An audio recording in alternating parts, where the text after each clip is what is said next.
నమస్కారం అహల్య న్యూస్ కి స్వాగతం. ముందుగా ముఖ్యాంశాలు.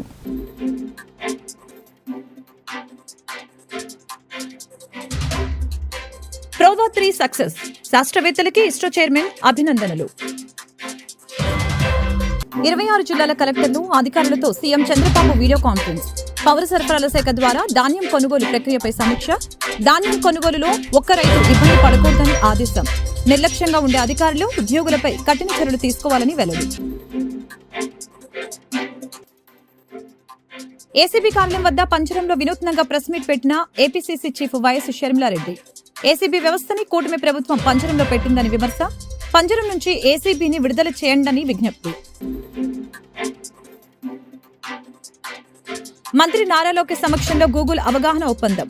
ఏఐ రంగంలో అధునాతన ఆవిష్కరణలకి గూగుల్ సహకారం. అంతర్జాతీయ స్థాయి అవకాశాల కోసం యువతికి నైపుణ్య శిక్షణ ఇవ్వనున్న గూగుల్ సంస్థ. భారతీయ అంతరిక్ష పరిశోధన సంస్థ మరొకసారి చరిత్ర సృష్టించింది. గతంలో ఆదిత్య L1 మిషన్ ని చేపట్టిన ఇస్రో తాజాగా ప్రోబా 3 మిషన్ ప్రయోగించింది. ఇవాళ సాయంత్రం చేపట్టిన ఈ ప్రయోగం సక్సెస్ అయింది. సతీష్ ధావన్ అంతరిక్ష కేంద్రం నుంచి PSLV C-59 రాకెట్ నిప్పులు చిమ్ముతూ నింగిలోకి దూసుకుని వెళ్లింది. ఈ ప్రయోగం విజయవంతం కావడం పట్ల ఇస్రో శాస్త్రవేత్తలు సంతోషం వ్యక్తం చేస్తున్నారు.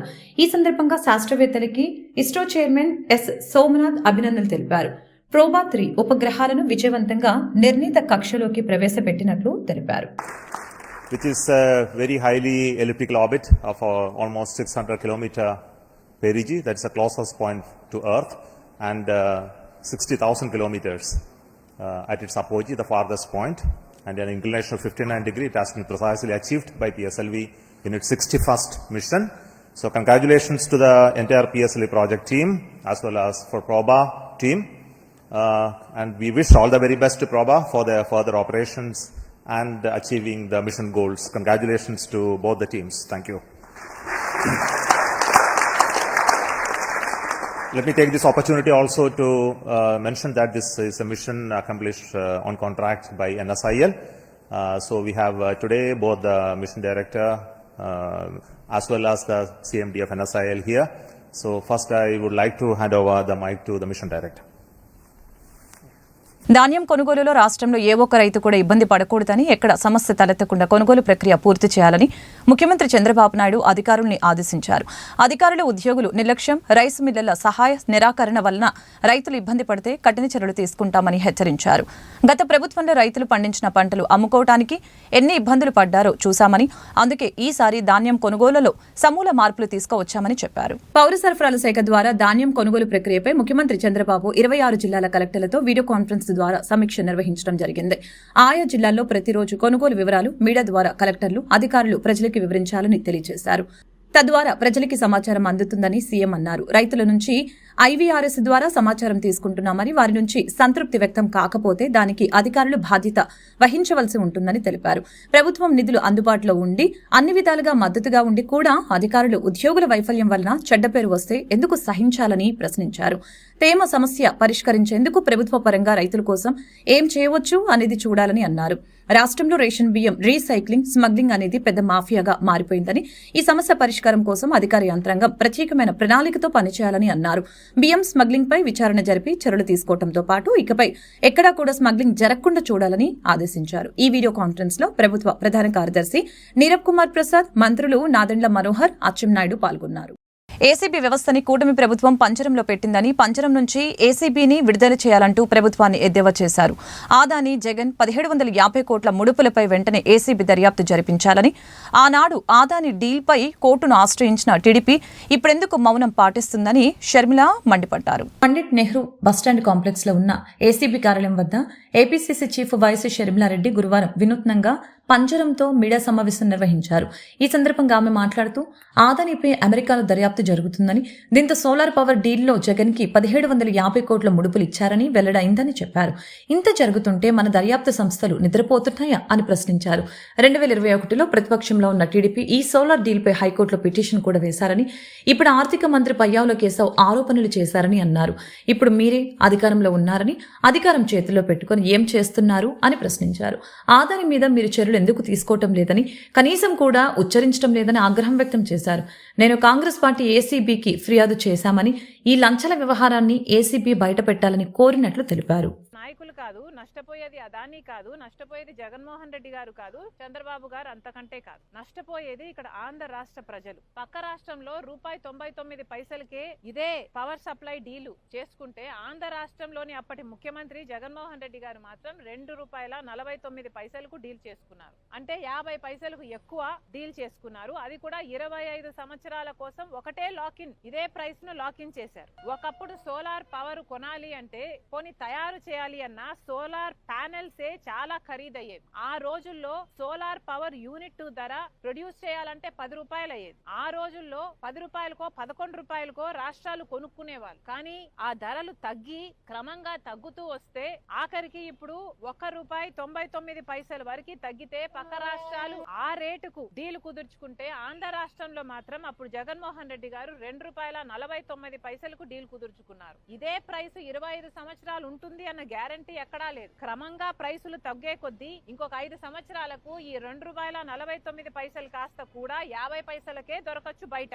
అయినా కూడా ఈ భారము ఆంధ్ర రాష్ట్ర ప్రజల మీద తగ్గబోదు. ఎందుకంటే 25 సంవత్సరాల కోసమని ఆంధ్ర రాష్ట్ర ప్రభుత్వము జగన్మోహన్ రెడ్డి గారు ముఖ్యమంత్రిగా ఉన్న పీరియడ్ లో ₹2.49 మేము పవర్ కొంటాము 25 సంవత్సరాలు అని సైన్ చేసుకోవడం జరిగింది. దీని సారాంశం ఏమిటి అంటే 25 సంవత్సరాల వరకు ఈ భారం మొత్తం ఆంధ్ర రాష్ట్ర ప్రజల నెత్తిన పడబోతుంది. పర్వాలేదా? జగన్మోహన్ రెడ్డి గారు ముఖ్యమంత్రిగా వద్దు అని కదా చంద్రబాబు గారికి జనాలు ఓట్లేశారు, గెలిపించారు. మరి అలాంటప్పుడు ఆ ప్రజల పక్షాన నిలబడాల్సిన అవసరం ఇప్పుడు చంద్రబాబు గారికి లేదా? ఇంత అవినీతి జరిగితే అవినీతి మీద ఆ రోజు పయావుల్ కేశవ్ గారు హైకోర్టు కూడా వెళ్తే మరి ఇప్పుడు కనీసం ఎంక్వైరీ వేయటానికి కూడా మీరు ఎందుకు భయపడుతున్నారని అడుగుతున్నాం. మొన్న అసెంబ్లీలో చంద్రబాబు గారు మాట్లాడుతూ కనీసం అదానీ అన్న పేరు ఉచ్చరించడానికి కూడా భయపడుతున్నారు. అవినీతి జరిగిందని చెప్తున్నారు, జగన్మోహన్ రెడ్డి గారు డబ్బులు తీసుకున్నారని చెప్తున్నారు, కానీ ఇచ్చింది మాత్రం అదానీ అని చెప్పడానికి భయపడుతున్నారు. ఎందుకంటే అదానీ బీజేపీ మనిషి కాబట్టి, మోడీ మనిషి కాబట్టి, చంద్రబాబు గారికి టీడీపీకి అలయన్స్ ఉంది కాబట్టి, అంటే వారి స్వార్థ రాజకీయాల కోసం, వాళ్ళ స్వార్థ రాజకీయ ప్రయోజనాల కోసం అదానీని కాపాడే పనిలో పడ్డారు చంద్రబాబు గారు. ఏ అదానీ మీద అయితే పయావుల్ కేశవ్ గారు కేసు వేశారో అదే అదానీని కాపాడే పనిలో పడ్డారు ఇప్పుడు చంద్రబాబు గారు, ముఖ్యమంత్రి గారు. ఇక బీజేపీకి అదానీకి ఉన్న సంబంధం గురించి వేరే చెప్పనవసరమే లేదు. కేంద్ర స్థాయిలో అదానీ అవినీతి గురించి, ఈ డీల్ గురించి కూడా లీడర్ ఆఫ్ అపోజిషన్ గా రాహుల్ గాంధీ గారు పార్లమెంట్ లో సైతం పార్లమెంట్ స్తంభించే విధంగా దీని మీద ఎంక్వైరీ జరగాలి అని అడుగుతూనే ఉన్నారు.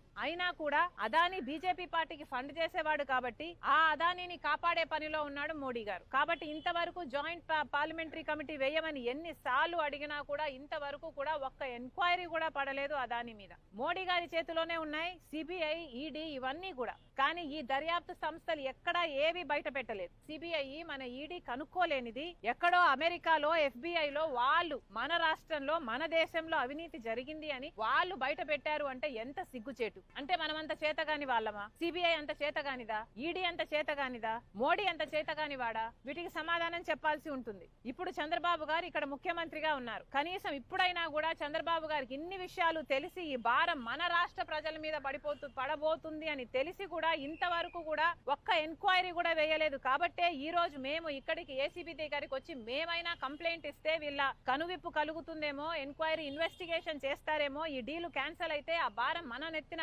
పడదు, మన ప్రజల నెత్తిన పడదు కాబట్టి మేము ఇక్కడికి రావడం జరిగింది. కానీ నిజంగానే ఏసీబీకి ఆ స్వేచ్ఛ ఉందా? లేకపోతే ఏసీబీ ఏమైనా ఏసీబీ చంద్రబాబు గారి పంజరంలో ఉందా? ఈజ్ ఆఫ్ లివింగ్ తమ ప్రభుత్వ విధానమని మంత్రి లోకేష్ తెలిపారు. దైనందిన జీవితంలో ప్రజలు తమకు అవసరమైన వివిధ రకాల సర్టిఫికెట్లు, సేవల కోసం ప్రభుత్వ కార్యాలయాల చుట్టూ తిరగకుండా వారికి అందుబాటులో ఉండే సెల్ ఫోన్ వంటి సాధనం ఆయా సేవలను అందుబాటులోకి తేవాలనేది తమ ప్రభుత్వ లక్ష్యమని తెలియజేశారు.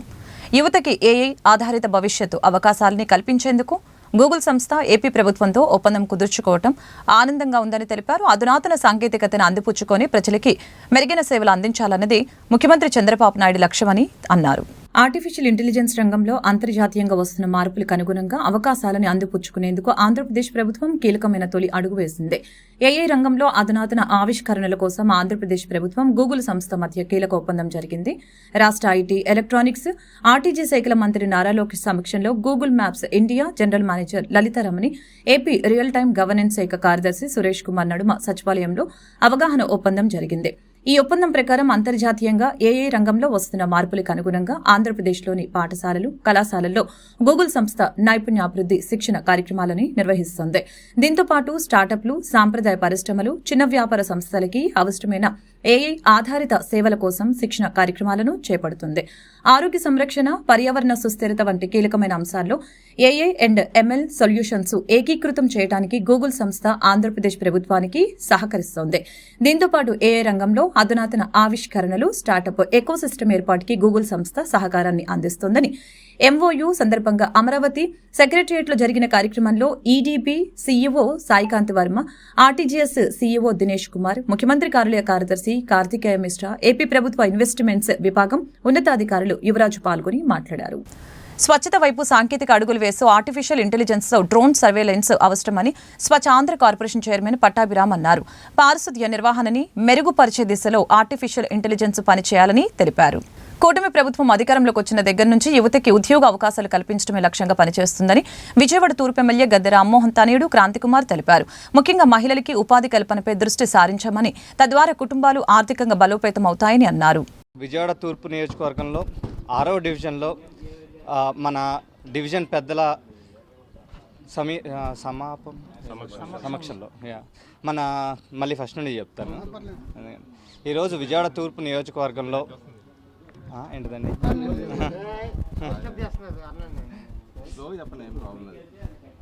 ఈరోజు విజయవాడ తూర్పు నియోజకవర్గంలో 6వ డివిజన్లో డివిజన్ పెద్దల సమక్షంలో ఇక్కడ దుర్గా భవానీ అనే మన కార్యకర్తకి ల్యాప్టాప్ ఇవ్వటం జరిగిందండి. ఇప్పుడు మన కూటమి ప్రభుత్వం వచ్చిన తర్వాత ఉద్యోగ కల్పన అనేది ఒక దీక్షగా పట్టుకుని ఈ 5 ఏళ్లలో దాదాపుగా 40 లక్షల ఉద్యోగాలు క్రియేట్ చేయాలని, ఎవరికి వారు సొంతగా వారి బిజినెస్లు పెట్టుకోవాలని, అలాగే అందరికీ ఏదో ఒక రకంగా ప్రతి నెల ఇన్కమ్ ఉండాలని ముందుకు సాగుతున్న ఈ ప్రభుత్వంలో ఎవరికైనా ఇలాంటి ఇబ్బందులు ఉంటే ఇప్పుడు దుర్గా భవానీ అనే ఆవిడ పబ్లిషర్స్ దగ్గర ఉద్యోగం చేయడానికి ముందుకెళ్తుంది. దానివల్ల వారికి ఒక ల్యాప్టాప్ ఉంటే వర్క్ ఫ్రమ్ హోమ్ చేయొచ్చు. అలాగే మహిళలకి స్వయం ఉపాధి అనేది చాలా ముఖ్యం. ఎందుకంటే మహిళలు ఇంట్లో పనిచేయడమే కాకుండా వాళ్ళ ఫ్యామిలీస్ని చూసుకోవడానికి అనుగుణంగా వారు కూడా పనిచేయడానికి ముందుకు రావటం అనేది చాలా గొప్పతనం. అందుకే వారికి సపోర్ట్గా మనం ఏదో ఒకటి చేయాలి అని చెప్పి గద్దె రామ్మోహన్ గారు వారి సొంత నిధులతో ఒక ల్యాప్టాప్ కొనివ్వటం అయిందండి. అలాగే అన్ని డివిజన్స్లోనూ ఈ మన తూర్పు నియోజకవర్గంలో ఎవరికి ఏ సహాయం కావాలన్నా ముందుకొచ్చేది మన గద్దె రామ్మోహన్ గారు. ఆయన చెప్పిన దిశగా నేను కూడా ముందుకెళ్ళటం జరుగుతూ ఉంది. అలాగే ఇక్కడ డివిజన్ పెద్దలు గంగాధర్ గారు ఎప్పుడు ఏ ప్రాబ్లం ఉన్నా కానీ వెంటనే మా దగ్గరికి తీసుకురావటం, అది టైమ్లీ సాల్వ్ అవ్వటం జరుగుతూ ఉంది. ఇలాగే ఇక ముందట కూడా ముందుకు సాగాలని కోరుకుంటూ ఇట్లు మీ గద్దె క్రాంతికుమార్. రాష్ట్ర ప్రభుత్వం జూనియర్ కళాశాలలో మధ్యాహ్న భోజన పథకం ప్రకటించడం పట్ల ఏఐఎస్ఎఫ్ రాష్ట్ర అధ్యక్ష కార్యదర్శులు జి వలరాజు, బందెర నాజర్జీ హర్షం వ్యక్తం చేశారు. ఆంధ్రప్రదేశ్ ఉన్నత విద్యా మండలికి చైర్మన్ నియమించాలని, జీవో 77ని రద్దు చేయాలని, పెండింగ్లో ఉన్నటువంటి రియంబర్స్మెంట్ అందించాలని ప్రభుత్వాన్ని డిమాండ్ చేశారు. రాష్ట్ర 49వ మహాసభలు గత నవంబర్ 27 నుండి 30 వరకు విజయనగరంలో ఉత్తరాంధ్రలో ఘనంగా నిర్వహించుకోవడం జరిగింది. ఆ మహాసభల్లో నూతన అధ్యక్షుడిగా జి వలరాజు, విధంగా నూతన రాష్ట్ర ప్రధాన కార్యదర్శిగా నేను బందెల నాసర్జీని, రాష్ట్ర ఉపాధ్యక్షుడిగా ఎం సాయి కుమార్, రాష్ట్ర సహాయ కార్యదర్శిగా అమీర్ మస్తాన్ గారిని ఎన్నుకోవడం జరిగింది. 95 సమితి సభ్యులతో, 37 కార్యవర్గ నూతన సభ్యులతో, అదేవిధంగా 11 మంది రాష్ట్ర ఆఫీస్ బ్యారర్స్ తో ఈ ఏఐఎస్ఎఫ్ రాష్ట్ర నూతన సమితిని ఎన్నుకోవడం జరిగింది. ప్రధానంగా ఈ మహాసభల్లో అనేక జిల్లాల నుంచి దాదాపు 570 మంది పైగా ప్రతినిధులు పాల్గొని వారి జిల్లా సమస్యల మీద, అదేవిధంగా రాష్ట్ర వ్యాప్తంగా ఉన్నటువంటి విద్యారంగ సమస్యల మీద చర్చించి ఈ ఏఐఎస్ఎఫ్ రాష్ట్ర వ్యాప్తంగా 24 తీర్మానాలను ప్రకటించడం జరిగింది. ప్రధానంగా నూతన జాతీయ విద్యా విధానం ఏదైతే ఉందో నరేంద్ర మోదీ అధికారంలోకి వచ్చిన తర్వాత నుండి అనేక రాష్ట్రంలో కానివ్వండి, దేశంలో కానివ్వండి, లక్షల సంఖ్యలో పాఠశాలలు మూసివేసి దాదాపు లక్షల మంది విద్యార్థులకి విద్యను దూరం చేస్తా ఉన్నారు. గత ప్రభుత్వం నూతన జాతీయ విద్యా అమలు చేయడం వల్ల ఈ రాష్ట్రంలో 2000 పైగా స్కూల్స్ మూతవేసబడ్డాయి. ప్రధానంగా 3 లక్షల మంది విద్యార్థినీలు, ప్రధానంగా గ్రామీణ ప్రాంత విద్యార్థినీలు అనేక మంది విద్య దూరం అయ్యారు. కాబట్టి న్యూ ఎడ్యుకేషన్ పాలసీ రద్దు చేయాలని చెప్పని ఏఐఎస్ఎఫ్ గా తీర్మానం జరిగింది. అదేవిధంగా ఎన్నికల్లో, ఎలక్షన్స్ లో అధికారంలో రాకముందు యువగలం పాదయాత్రలో నారా లోకేష్ గారు ఏదైతే తన సొంత నియోజకవర్గం మంగళగిరిలో ప్రధానంగా 1000 మంది విద్యార్థులు సమీకరించి ఏదైతే గత వైసీపీ ప్రభుత్వం, జగన్ ప్రభుత్వం ఇచ్చినటువంటి 107, 108 జీవోల వల్ల పేద మెరిట్ విద్యార్థులు ఎంబీబీఎస్ విద్యకు దూరం అవుతా ఉన్నారు. ప్రభుత్వ కళాశాలలో సీట్ల ఫీజు రియంబర్స్మెంట్ స్కాలర్షిప్ ఇస్తామని చెప్పని హామీ ఇచ్చారు. అధికారంలోకి వచ్చారు. కేవలం ట్విట్టర్లో, అదేవిధంగా ఇతర సోషల్ మీడియాలో వార్తల్లో చెప్తా ఉన్నారు తప్ప మేము ఇప్పుడు ఇస్తాం, అప్పుడు ఇస్తాం అని చెప్పని వాటికి పూర్తి స్థాయిలో ఎక్కడ సమావేశం నిర్వహించి ఎన్ని కోట్లు పూర్తి బకాయింపులు ఉన్నాయని చెప్పినటువంటి ప్రస్తావన తీసుకోలేదు. కాబట్టి ఏఐఎస్ఎఫ్ ఒక డిమాండ్ చేస్తా ఉన్నాం, మీరు ఇచ్చిన హామీలపై నిలబెట్టకపోతే ఈ డిసెంబర్ నెలలోనే ఏఐఎస్ఎఫ్ విద్యార్థి ఉద్యమాన్ని ఈ రాష్ట్ర ప్రభుత్వం చవిచూస్తారని చెప్పని డిమాండ్ చేస్తా ఉన్నాం. కాబట్టి మీరు ఇచ్చినటువంటి హామీల పైన కేవలం హామీలే కాదు, ఆచరణలో ఉండే విధంగా అమలు చేయాలని చెప్పని ఏఐఎస్ఎఫ్ రాష్ట్రం హెచ్చరిస్తా ఉన్నాం. బందల్ నాసర్జీ, ఏఐఎస్ఎఫ్ రాష్ట్ర ప్రధాన కార్యదర్శి. ప్రపంచవ్యాప్తంగా మహిళలు అనేక రకాలైన హింసలను ఎదుర్కొంటున్నారని, అవగాహన రాహిత్యం వలన చాలా ఘటనలు బయటపడటం లేదని no to violence against women committee member doctor Shailaja ఆవేదన వ్యక్తం చేశారు. ఐక్యరాజ్య సమితి దీనిని గుర్తించి ప్రజలకి, ప్రభుత్వాలకి తెలియచేయడం కోసం 25 నవంబర్ అంతర్జాతీయ మహిళా హింస నిర్మూలన దినంగా ప్రకటించారని తెలిపారు. యునైటెడ్ నేషన్స్ వారు డిక్లేర్ చేశారు. 25th November has been declared as International Day for Elimination of Violence Against Women by United Nations. So దానికి ఏంటంటే ఇప్పుడు ఈ రోజుల్లో చూసుకుంటుంటే మహిళల మీద హింస చాలా చాలా పెరిగిపోయింది. అన్ని కేసులు కూడా బయటికి రావట్లేదు. సో దానికి 2024 వారు ఒక నినాదం తీసుకున్నారు. అది ఏమిటంటే ప్రతి 10 నిమిషాలకు ప్రపంచవ్యాప్తంగా ఒక మహిళ హత్య గావింపబడుతుంది. No excuse, let us all unite to end violence against women గా ఈ సంవత్సరం నినాదం. దీనిని తీసుకుని federation of ఆబ్స్టిక్స్ and gynaecological society వారు ఒక ప్రోగ్రామ్ ఇచ్చారు. అదేంటంటే 16 రోజుల క్రియాశీలతకు పిలుపునిచ్చారు. వారు దానిని ఆలంబనగా చేసుకుని మేము Vijayawada obstetrics and gynaecological society వారందరం కూడా, డాక్టర్స్ అందరం కూడా అనేక విద్యాలయాలు తిరిగి, అనేక విద్యా సంస్థలు తిరిగి బాయ్స్కి, గర్ల్స్కి, కాలేజెస్లో కూడా బాయ్స్ స్టూడెంట్స్, గర్ల్స్ స్టూడెంట్స్ అందరినీ కవర్ చేస్తా దాదాపు 13,000 మంది విద్యార్థులకు, 400 మంది టీచర్స్కి ఈ మహిళల మీద హింస అంటే ఏమిటి, ఎన్ని రకాలుగా జరుగుతుంది, ఎవరైనా గురి అవుతే వాళ్ళు ఏం చేయాలి, పక్కన ఉన్న వాళ్ళు ఏం చేయాలి, దానికి రెమెడియల్ మెజర్స్ ఏంటి, తర్వాత self help techniques, self defence techniques అన్నీ కూడా వివరించడం జరిగింది. Role plays, stage shows, flash mobs, ఇలా అనేక కార్యక్రమాలు 29 నవంబర్ నుంచి మేమందరం చేసి ఉన్నాము. ఇది మన విజయవాడ సిటీలోనే కాదు, చుట్టుపక్కల కొండపల్లి, తిరువూరు, మైలవరం, గోశాల, ఉయ్యూరు, తర్వాత మంగళగిరి, తెనాలి, ఇలా అన్ని ప్లేసెస్లో కూడా ఎక్కడైతే మా Vijayawada obstetrics and society members ఉన్నారో కూడా మేమందరం కూడా చాలా డెడికేటెడ్గా సెషన్స్ చేసి ఉన్నాము. దాని గురించి ఇది ఫైనల్గా మేము ఏంటంటే ఒక ర్యాలీ తీస్తున్నాం. So that general public also will know that such things are happening in the world. గవర్నమెంట్ని కూడా ఎలా మనం ప్రెషరైజ్ చేయాలి దీని గురించి మెజర్స్ తీసుకోవడానికి అని కూడా మేము చెప్తున్నాం. Doctor Vellanki Sridevi, president ఆబ్స్టిక్స్ and gynaecological society, doctor Vellanki Sujatha, already secretary, వీళ్ళందరూ మా మెంబర్స్ అండి. అందరు dedicated members of Vijayawada obstetrics and gynaecological team work. భారత రాజ్యాంగం తీవ్ర ప్రమాదంలో పడిందని, దానిని రక్షించుకోవాల్సిన బాధ్యత దేశంలోని వామపక్ష ప్రజాతంత్ర శక్తులపై ఉన్నదని సిపిఐ ఎంఎల్ లిబరేషన్ ప్రధాన కార్యదర్శి దీపాంకర్ భట్టాచార్య తెలిపారు. కేంద్రంలోని నరేంద్ర మోదీ నేతృత్వంలోని ఎన్డీఏ ప్రభుత్వం దేశంలోనే వివాదాస్పద మందిరాల సమస్యల్ని తెరపైకి తెచ్చి విద్వేషాలని రెచ్చగొట్టేందుకు ప్రయత్నిస్తుందని విమర్శించారు. ఇచ్చిన హామీలు అమలు చేయడంలో కేంద్ర, రాష్ట్ర ప్రభుత్వాల నిర్లక్ష్యంపై ఉద్యమాన్ని ఉధృతం చేస్తామని చెప్పారు.